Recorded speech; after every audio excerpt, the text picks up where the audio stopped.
Viewer discretion advised.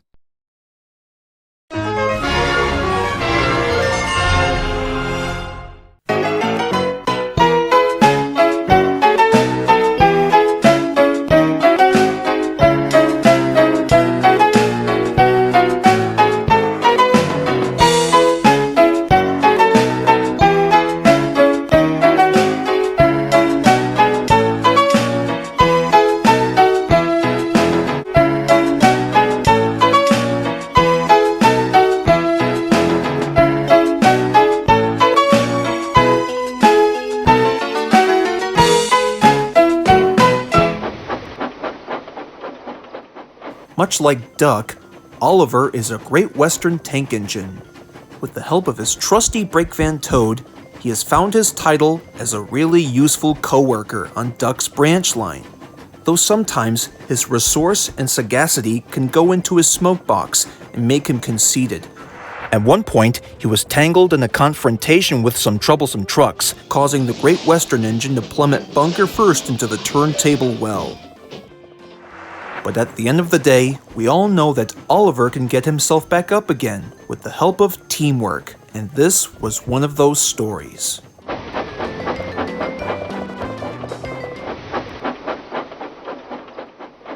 One day, Oliver had just arrived at a nearby station to pick up some passengers when he noticed that some ladies were visibly upset. Pardon me, ladies, but what seems to be the problem? It turns out that our old dance studio has closed down and is set for demolition in 3 days. The state officer said it's too old and dusty for us to practice for the recital. Why, it would take a miracle to give our old studio a new makeover at a cost of £20. Please help us, Oliver. You're our only saving grace. I'll see what I can do, Oliver said kindly.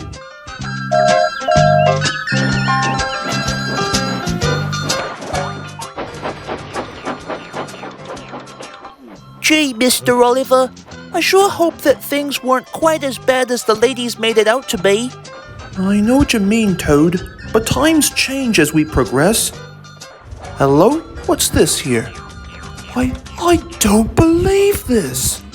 As Oliver and Toad passed by an old-fashioned dance studio, they noticed a large notice that was put in place, reading in bold letters, "Danger, set to be demolished in 3 days." Seems that those ladies were right after all. Alright, come on, Toad.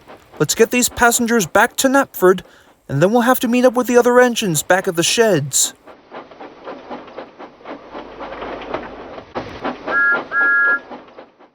As soon as the news was confirmed, the Scottish twins, Donald and Douglas, were speechless.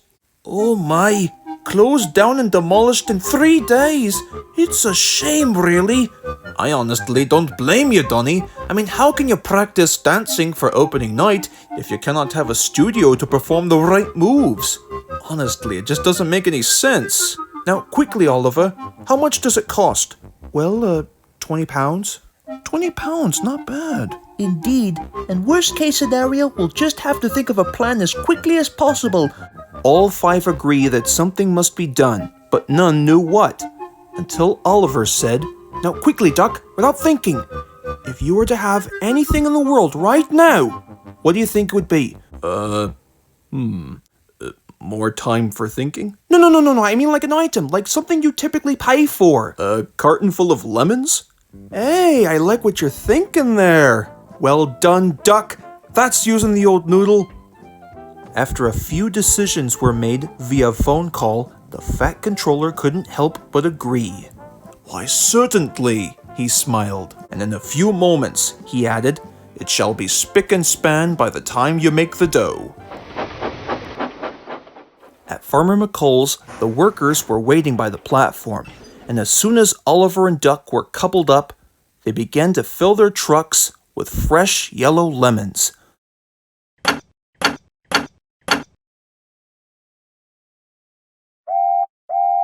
The deliveries were ready to go.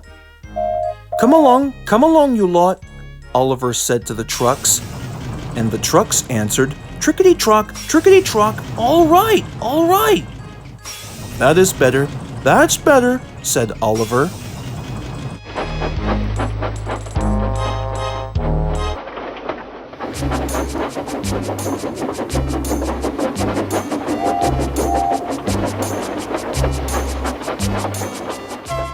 At the first station, Oliver and his crew met a smartly dressed man waiting for Thomas's train.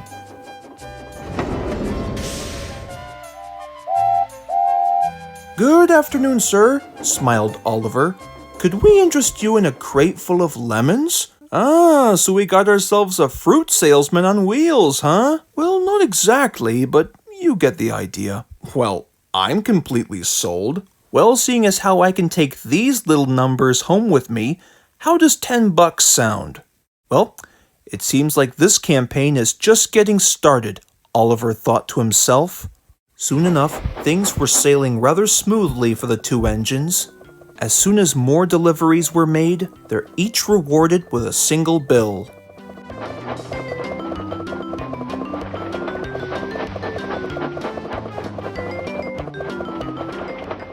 Tunnels and stations flashed by, and even signal lights showed green as they passed. The journey went on and on until it was naturally time for a breather.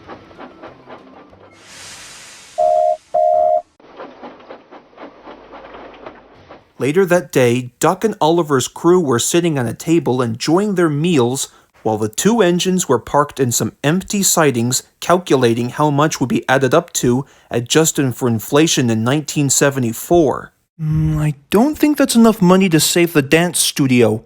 Duck, it looks like we're going to need some heavy artillery, a new concept. I think you're right, lad. I got it! What if we convince Mr. Bubbles to be hosting a hurdy-gurdy production at the country fair? Nah, let's just save that for when it's summer, Duck. There must be something to the selling gimmick that neither of us are getting at. I mean, what was the reason that we purchased a train full of lemons? Other markets on Sodor have distributed huge successors. I mean, look at that! Oh, what's this? Mr. Jolly's Chocolate Factory presents the new and improved Jolly Chocolate Bar with or without almonds. Indeed, and yet they've made lower prices a day. Excuse me, Mr. Duck. Excuse me, Mr. Oliver. I do have a suggestion. Seeing as how next month will be a scorcher, why not take the train full of lemons over to the lemonade factory? I hear tell that the workers were running fresh out. At first, Duck was very skeptical of the idea until he said, "You know, that's actually a solid idea, Toad." "It is? Of course. I mean, what's the point of cooling off during a hot summer's day if you cannot have a nice and cold refreshment?" "Oh, you know what? Why didn't we think of this idea beforehand? Come on, Duck, what do you say we get back to work?"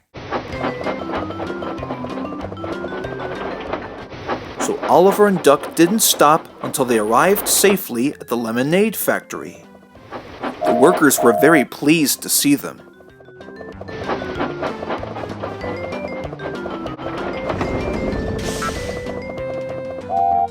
And one by one, they began to unload the crates full of lemons from the trucks, and a few moments later, they had changed into lemonade beverages like magic. The workers reloaded them back onto the trucks, and Oliver and Duck's journey began once more.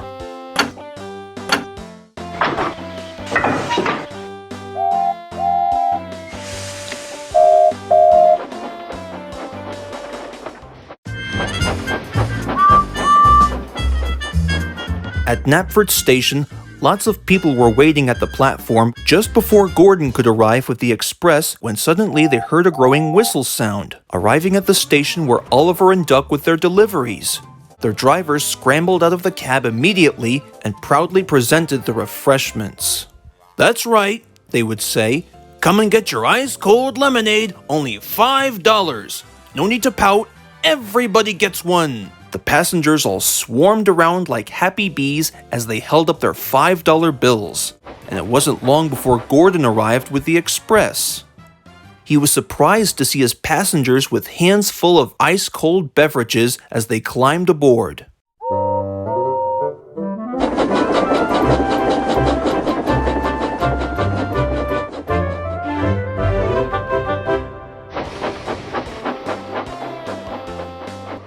The next day, Oliver and Duck's drivers and firemen had enough money to help the ladies purchase the now mended dance studio. It was as good as new. The state officer was most surprised.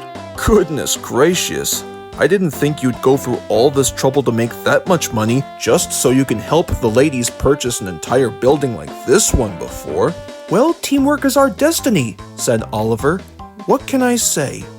Well, in that case, said the state officer, ladies, it looks like the dance studio is all yours once again. As soon as the last sentence was spoken, the ladies were very excited.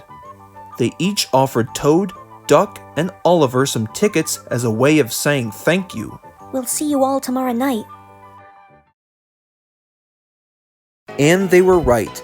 The night of the recital was quite a success.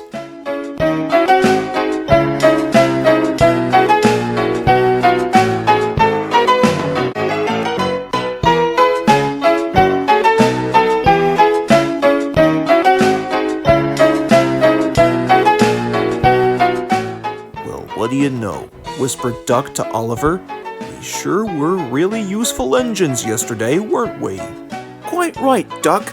It just goes to show you how a special delivery can save another corporation.